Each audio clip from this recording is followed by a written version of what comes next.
De Profes a Masters, un espacio hecho por y para maestros. Hola, ¿qué tal? Bienvenidos. Me da muchísimo gusto saludarlos una vez más a De Profes a Masters. Día con día, los profesores vamos modificando muchas de nuestras prácticas en el aula. Una de ellas siempre se queda en el ya casi, en el ya mero. ¿Por qué? Porque, bueno, hay tantos métodos y hay tantos enfoques. Y justamente para hablar de este tema, nos acompaña Itzia Goyas, quien fue asesora de Enlace y sigue participando con nosotros en Enlace Occidente como asesora y acompañamiento de tesis y proyectos. Itzia, bienvenida. Hola, Dan, buenas tardes. Muchas gracias por la invitación. Qué gusto verte y bueno, pues saludar a toda la gente que nos ve. Itzia, me emociona mucho tenerte en el episodio del día de hoy, ya que vamos a hablar de la evaluación y me consta, me sé que eres una apasionada en este tema, Itzia.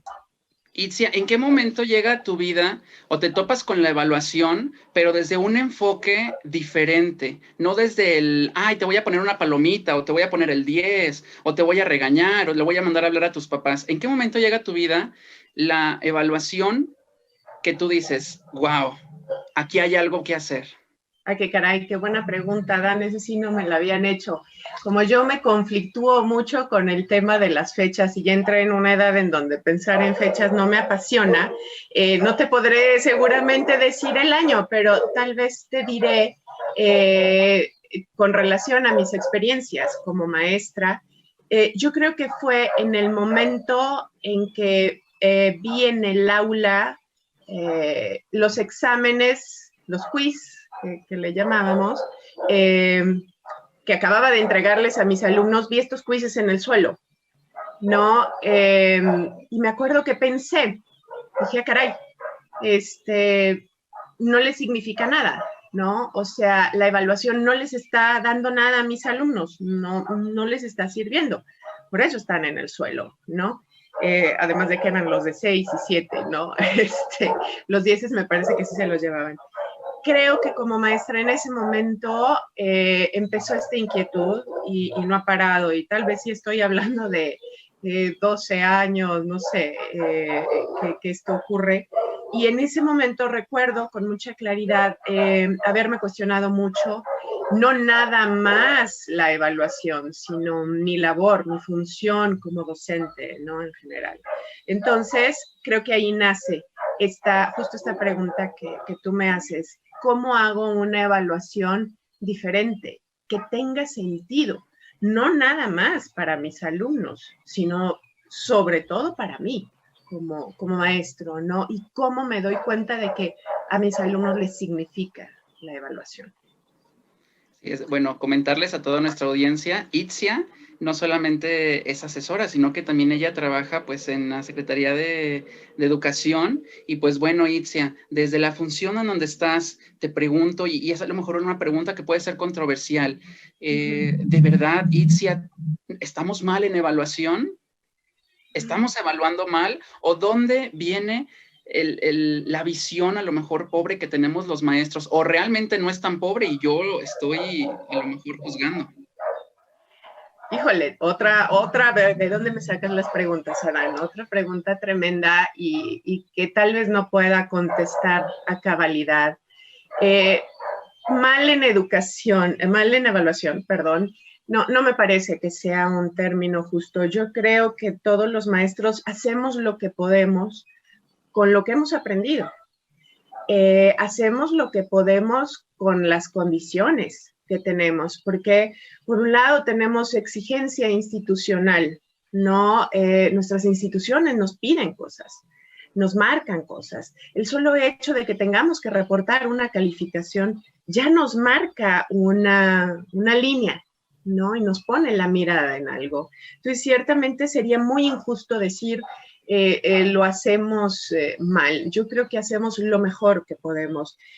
Aquí mi aspiración sería a tratar de ser valientes, de aventurarnos a probar otras cosas. Tampoco me atrevería a estandarizar, no un modelo único de evaluación. Ciertamente, el origen de la evaluación también está vinculado al origen o a la concepción que tenemos del aprendizaje. Es decir, si yo creo que aprender es que el niño repita cosas de memoria, entonces yo de manera casi automática voy a evaluar eso, que el niño repita cosas de memoria. Entonces, hablar de una evaluación con sentido, que es mucho de lo que en esta función que tengo ahora en la CEMEG, en la Secretaría, esto es algo que queremos seguir trabajando mucho y que queremos seguir poniendo el hincapié en este tema del sentido de la evaluación. O sea, que podamos responder ¿para qué evalúo? Y ese para qué evalúo no se puede responder si antes no nos preguntamos ¿y para qué enseño? Es decir, ¿qué espero que mi alumno aprenda? ¿No? ¿Dónde tengo puestas mis aspiraciones educativas? Porque eso va a marcar mi estilo de pedagogía, la manera en la que enseño. Es lo que va a venir marcado por esta creencia que yo tengo del aprendizaje.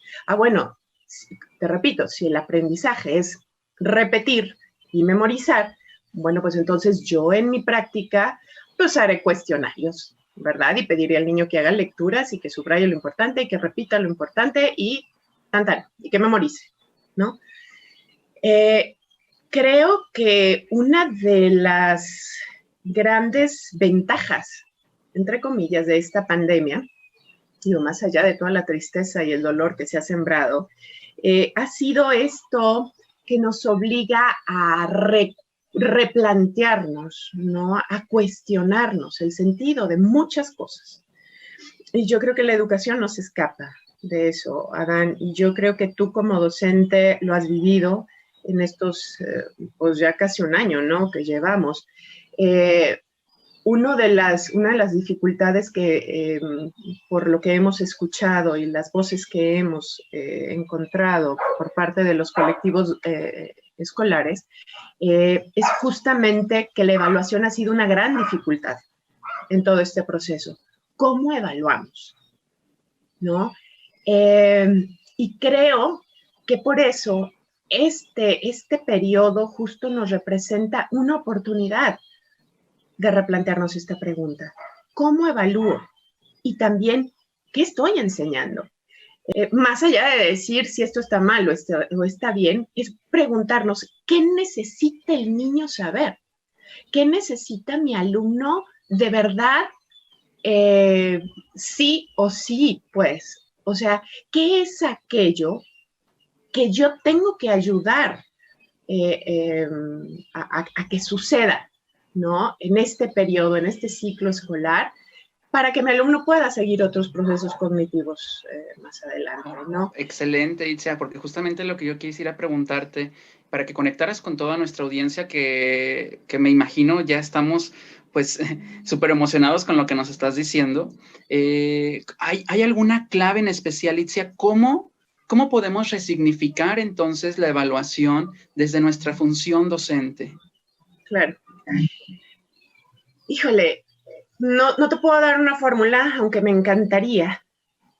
Creo que es algo que hay que construir y que hay que construir en función de nuestras realidades. Es decir, hay que mirar a nuestro contexto. No podemos ser ajenos de la realidad en los niños de nuestra escuela. No es lo mismo el contexto de una escuela a otra, aunque estén a 2 cuadras de distancia. Lo hemos visto, ¿no? Entonces, me parece que si bien no tengo una fórmula, creo que una manera de repensar la evaluación sí tiene que ser en comunidad. O sea, sí tiene que ser sentándonos a conversar. O sea, yo creo que no le hemos dado tiempo suficiente a darnos esta oportunidad de arriesgarnos, por eso te decía, de ser valientes. Esto implica romper paradigmas y no te digo anarquía, ¿no? Sé que hay que reportar números, O sea, todavía no nos podemos zafar de esto. Y aunque fueran letras o aunque fuera cualquier otra cosa, hay que dar algo que dé cuenta de cuál es la situación, de una manera lo más objetiva posible. Y aquí quisiera hacer un paréntesis. Cuando decimos evaluar el aprendizaje, yo creo que lo primero es mantener una mirada de humildad. ¿En qué sentido? La verdad es que creo que no podemos evaluar objetivamente el aprendizaje. Lo que evaluamos es lo que el niño demuestra, de lo que según nosotros le pedimos, que creímos, que pensábamos que era relacionado con aquello que el niño debe aprender. Dice Margarita Poggi, una argentina, evaluar es tomar un recorte de la realidad. O sea, no podemos decir que lo que evaluamos es absoluto y es. Por eso estoy tan en contra del uso de etiquetas y del uso de los números, y este niño es de 5 y aquel es de 6, y entonces ponemos una calificación en función de lo que a veces nosotros mismos etiquetamos, ¿no? Entonces, te repito, si bien no hay una fórmula para transitar a una evaluación con sentido, creo que el camino es dialogar. Y la pregunta con la que hay que iniciar este diálogo me parece que es, ¿para qué queremos evaluar? Sin duda, también en este diálogo debe estar incluida un diálogo sobre ¿y qué creemos del aprendizaje? ¿Y qué es lo importante? ¿Qué deben aprender nuestros alumnos? ¿De verdad tiene el mismo peso que se sepa las fechas clave de la Revolución de 1810 de corridito? O que el niño sepa por qué ocurrió aquello y cómo eso impacta en la vida de hoy en día. ¿Sí? Ese tipo de cuestionamientos son los que nos tendrían que empujar a replantearnos. Entonces, ¿cómo evalúo? ¿Qué estrategias empleo? Y más allá híjole, que el niño responda a un examen con lo que tú querías que respondiera y que entonces digas, este es buen alumno porque me está diciendo lo que yo quiero que me responda. Y no valoramos un niño que cuestiona, que te dice, ¿y por qué? Y que a veces, ahora ya los niños nos preguntan, ¿y eso para qué me sirve? ¿No? Entonces, es un tema amplísimo, Adán, me parece, y insisto, no tengo fórmulas, pero creo que las podríamos construir en un diálogo conjunto.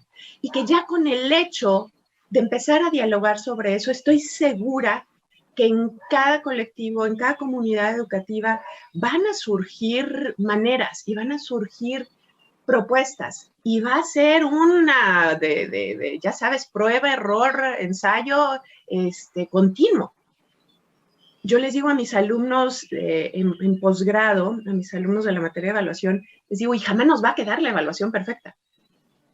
Yo cada clase reviso las rúbricas y las escalas y les acomodo cosas y les cambio y vuelvo a meter, jamás quedo satisfecha, ¿no? Entonces, es un tema que ciertamente me apasiona y que creo que si nos apasionara a todos los docentes, más allá de verlo como un trámite, ¿no? Más allá de verlo como hay que poner la calificación, y buscamos ver la evaluación con otra mirada, por eso digo resignificar, ver la evaluación como un medio para lograr algo. La evaluación no es el fin, es el medio para lograr un fin.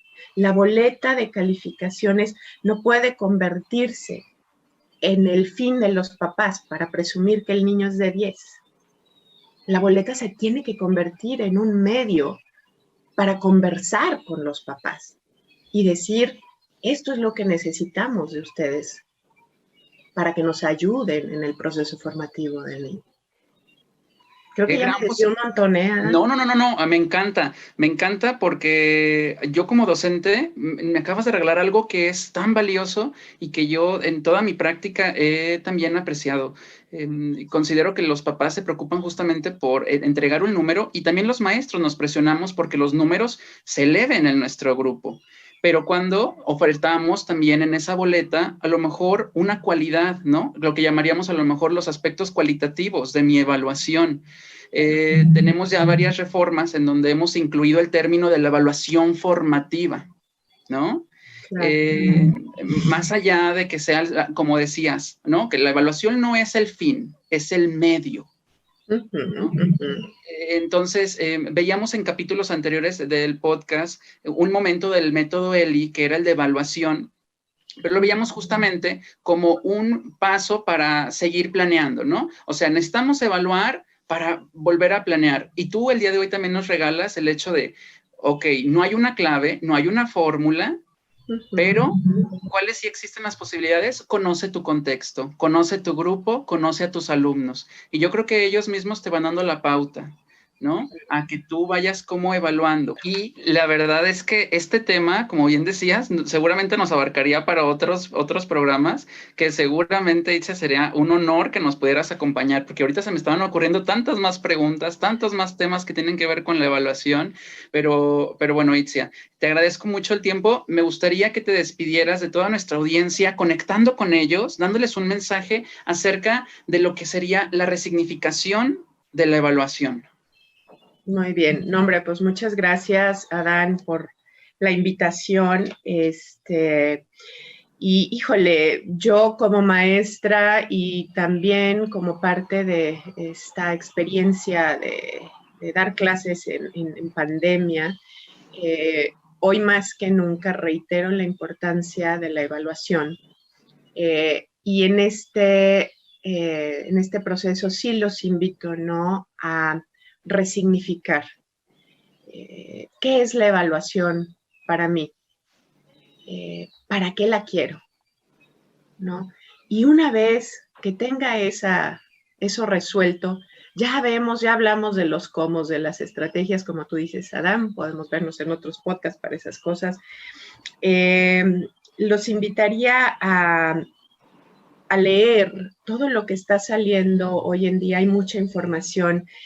Hay un tema que a mí me parece muy útil y que recomendaría, el tema de las 4C de la educación, de lo que se está hablando como los aprendizajes indispensables para afrontar los retos de este siglo, que ya va en su segundo decenio, las famosas 4C: creatividad, colaboración, comunicación y pensamiento crítico, como elementos indispensables para tener en mente cuando hablamos del aprendizaje. Entonces, ¿a qué los invito? A preguntarse ¿para qué evalúo? Y pues bueno, agradecerte infinitamente, Itzia Goiás, con nosotros en De Profes a Masters. Hablando de la evaluación, los invitamos a toda nuestra audiencia a contactarnos por nuestras redes sociales, Enlace Occidente. Estamos en Instagram, en Facebook y también en YouTube. Y ahí también nos pueden dejar sus comentarios para saludar a Itzia, para hacerle algunas preguntas. Y ya nosotros se las pasaremos a ella. Itzia, muchísimas gracias y Enlace siempre tu casa. Y pues agradecerle a toda nuestra audiencia el favor de su compañía. Ya nos llevamos ahí una tarea a reflexionar. ¿Para qué evaluamos? Y pues bueno, muchísimas gracias, Itzia. Nos vemos en un siguiente episodio de Profes a Masters. Muchísimas gracias. Gracias.